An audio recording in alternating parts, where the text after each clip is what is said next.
I'm John Rizzo. I'm the author of Mountain Lion Server for Dummies.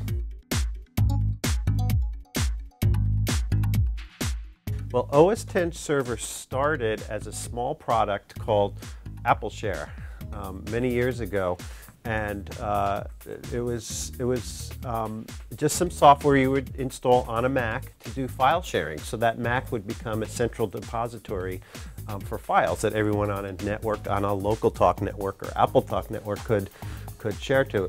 So from the basic file server, Apple started adding servers to the one product. So there's an email server, there's a web server, there's an address book server, there's a calendar server, and there's much more as well. So there's actually, you could write many books on what OS X Server is today.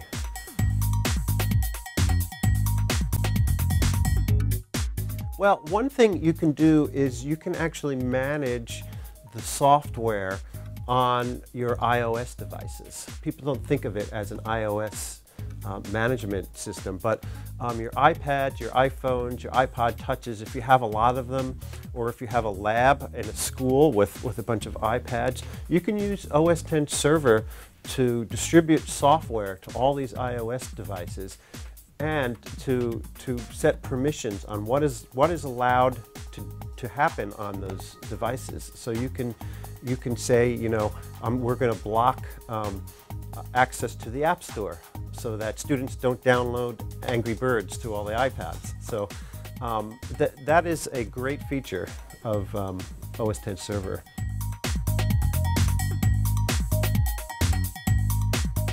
Well, there is a learning curve.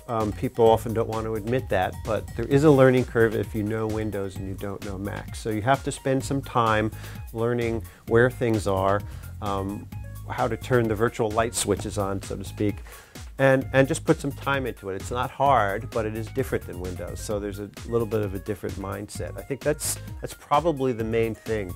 But I think once people get used to it, it's really not hard at all. Some things that users need to do is take Windows programs with them to the Mac.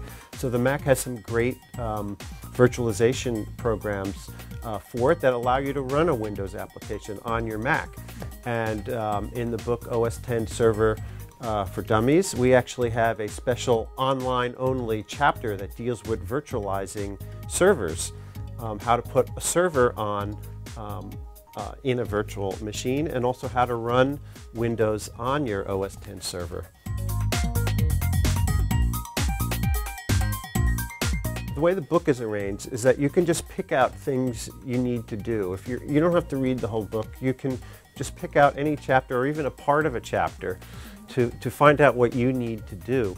And some of the chapters are arranged from the simplest tasks to the more complicated tasks. So if you're in a business environment and you want to use some of the more high-end features of OS X Server, you can jump to the end of a chapter. And if you're a home user, you can just read the beginning of a chapter, and there's no need to. I tried to separate those experiences for the reader.